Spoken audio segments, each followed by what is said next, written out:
क्या आप जानते हैं आज से तकरीबन 1400 साल पहले इस्लामिक दुनिया में ऐसा क्या हुआ था जिसकी वजह से दुनिया के करोड़ों लोग आज भी गमज़दा नजर आते हैं। और ऐसा क्या हुआ था कि इस्लाम धर्म दो पंथों शिया और सुन्नी में बंट गया था। और क्यों इतना अधिक महत्व है मक्का मदीना का। ऐसा क्या था करबला के युद्ध में जिसे याद करके आज भी लोगों की आंखें दुख से भर जाती हैं। आइए जानते हैं। इस्लाम धर्म की शुरुआत अल्लाह के आखिरी पैगंबर हज़रत मोहम्मद मुस्तफ़ा सल्लल्लाहु अलैहि वसल्लम या हज़रत मोहम्मद साहब ने की थी। इनका जन्म 570 ईस्वी में मक्का में हुआ था। इनका निकाह 25 वर्ष की अवस्था में एक विधवा खादीजा से हुआ था। खादीजा और हज़रत मोहम्मद की एक पुत्री भी हुई जिसका नाम फातिमा था। इनकी पुत्री फातिमा का निकाह हज़रत अली के साथ हुआ। हज़रत मोहम्मद के साथ उनके दामाद हज़रत अली भी इस्लाम के प्रचार प्रसार में लग गए। हज़रत अली के प्रचारों ने लोगों को इतना प्रभावित किया कि कई लोग चाहते थे कि हज़रत मोहम्मद के बाद इस्लाम धर्म की सरपरस्ती हज़रत अली को सौंप दी जाए। कहा जाता है देवदूत जब्रियल ने पैगंबर हज़रत मोहम्मद को मुस्लिम धर्म का पवित्र ग्रंथ कुरान अरबी भाषा में दिया था। इन्होंने ये खुद ऐलान किया था कि वे आखिरी पैगंबर है, इनके बाद ये सिलसिला खत्म हो जाएगा। लोगों के बीच में पैगंबर हजरत की बातें और हजरत अली की बातें अलग अलग तरीकों में घर कर रही थी। कुछ पैगंबर हजरत की बातों से प्रेरित थे तो कुछ मोहम्मद अली की बातों से प्रेरित थे। और इन्हीं सब के कारण जब 8 जून 632 ईस्वी को हजरत मोहम्मद साहब की मृत्यु हुई तो इन्हें मदीना में दफनाया गया। और इसके साथ ही इस्लाम शिया और सुन्नी नामक दो भागों में बंट गया। सुन्नी वो थे जो सुन्ना पर विश्वास करते थे। सुन्ना पैगंबर हजरत मोहम्मद साहब के द्वारा लिखे गए कार्यों का विवरण था। और शिया वो थे जो मोहम्मद अली की शिक्षाओं पर विश्वास करते थे। ये एक ऐसा वक्त था जब इस्लाम धर्म का प्रभाव बहुत तेजी से फैल रहा था। और पैगंबर हजरत की मृत्यु होते ही कई सत्ता के लालचियों ने, जो कि पहले इस्लाम धर्म के दुश्मन थे, उन्होंने भी इस्लाम धर्म अपना लिया, क्योंकि इनका मकसद सिर्फ और सिर्फ इस्लाम धर्म की ताकत का इस्तेमाल करना था। इस्लाम के लिए इन्हीं लोगों ने हज़रत अली को नबी का वारिस मानने से इनकार कर दिया और खुद सत्ता की कुर्सी पर जाकर बैठ गए। इन्हीं लोगों में से एक शख्स यजीद का बाप माविया भी था। इस तरह इस्लाम धर्म के मानने वाले दो खेमों में बंट गए। एक तो वो लोग थे जो हज़रत अली के साथ थे और दूसरे वो लोग थे जो उनके खिलाफ थे। फिलहाल ये सिलसिला यूं ही चलता रहा। आखिरकार बाद में जाकर हज़रत अली को इस्लाम की खिलाफत दी गई और कुछ इस तरह वह मुसलमानों के चौथे खलीफा बने। हज़रत अली के दो बेटे थे। एक का नाम था हज़रत इमाम हसन और दूसरे का नाम हज़रत इमाम हुसैन था। इमाम हुसैन हज़रत अली के बड़े बेटे थे। इस लिहाज से आगे चलकर ये इस्लाम धर्म के खलीफा बनने वाले थे। लेकिन उस वक्त सीरिया के गवर्नर माविया ने हज़रत अली के खिलाफ बगावत कर दी। इसका नतीजा ये हुआ कि माविया इस्लाम का अगला खलीफा बन गया।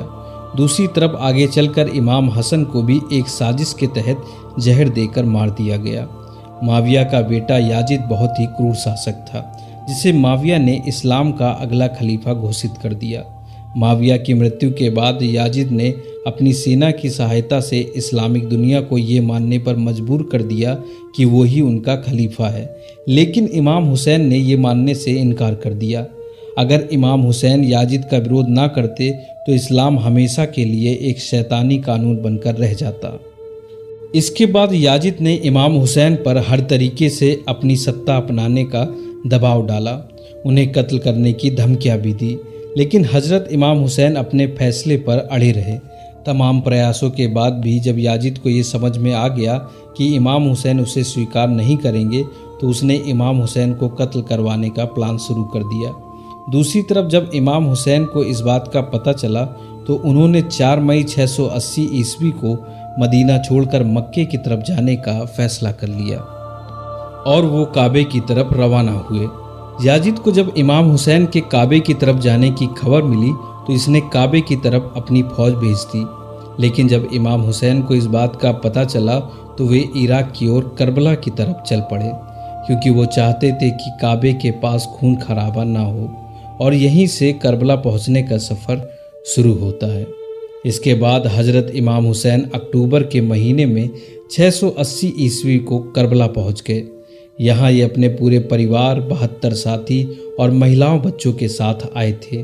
बताया जाता है इमाम हुसैन के करबला जाने की वजह एक यह भी थी कि इराक और कूफे के लोग उन्हें खत लिखकर बुला रहे थे। इमाम हुसैन ने करबला पहुंचने के बाद कुछ ज़मीन खरीदी और वहीं अपने खेमे लगा दिए। इमाम हुसैन को लगता था कि करबला में उन्हें लोगों का समर्थन मिलेगा, लेकिन ऐसा नहीं हुआ।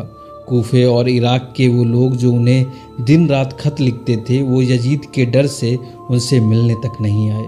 वहीं दूसरी तरफ यजीद ने अपनी 1 लाख से ज़्यादा की सेना को करबला की तरफ रवाना कर दिया। इसके बाद यजीद की सेना ने क्रूरता की सारी हदें पार कर दी। कहा जाता है पुराने ज़माने में जो जंग हुआ करती थी, उनके कुछ नियम कानून हुआ करते थे, जैसे कि निहत्थों, महिलाओं, बच्चों पर हमला नहीं किया जाएगा, किसी भी हालत में पानी भी बंद नहीं किया जाएगा। ये सब जंग के कुछ उसूल हुआ करते थे। लेकिन करबला की जंग में यजीद की सेना ने सभी नियम कानून को तोड़कर क्रूरता और हैवानियत की ऐसी दास्तां लिखी जो आज भी मानवता को झंझोर कर रख देती है। क्योंकि युद्ध के पहले ही यजीद की सेना ने इमाम हुसैन और उनके साथियों के लिए पानी बंद कर दिया।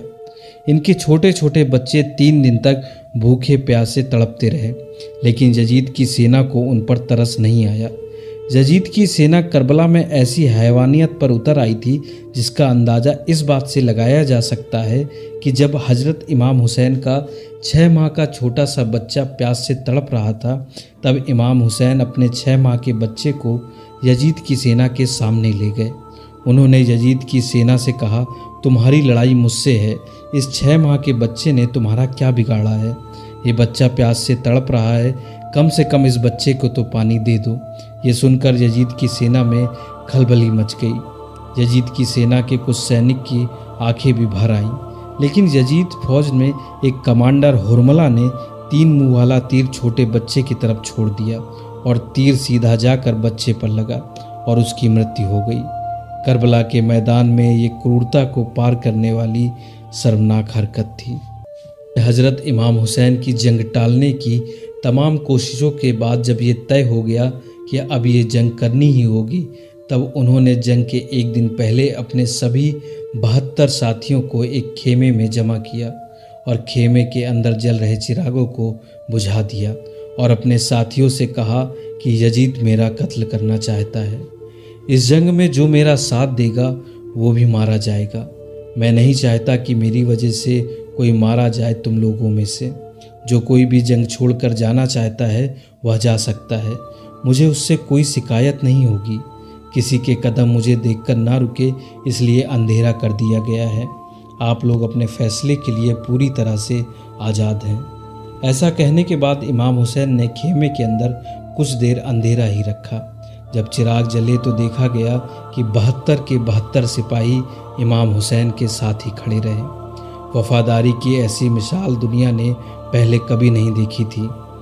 इसके बाद शुरुआत होती है करबला की जंग की। इमाम हुसैन के प्यासे 72 साथियों ने 1 लाख से ज़्यादा यजीदी सिपाहियों का डटकर सामना किया।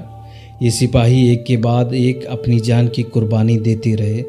जब इन सिपाहियों में कोई नहीं बचा, तब अकेले इमाम हुसैन करबला के युद्ध के मैदान में अपनी तलवार जुल्फ़िकार के साथ खड़े थे।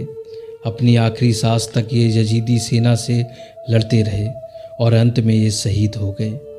इस्लाम धर्म में इस समय को मुहर्रम का महीना माना जाता है, जहां आज भी इस दिन को सुन्नी और शिया संप्रदाय के लोग अपनी अपनी तरह से मनाते हैं। शिया समुदाय के लोग इस पूरे महीने मातम मनाते हैं, वहीं सुन्नी समुदाय के लोग रोज़ा रखते हैं। कहा जाता है मुहर्रम के महीने का 10वां दिन वही दिन है जिस दिन इमाम हुसैन शहीद हुए थे। मिलते हैं नए वीडियो में, तब तक के लिए धन्यवाद।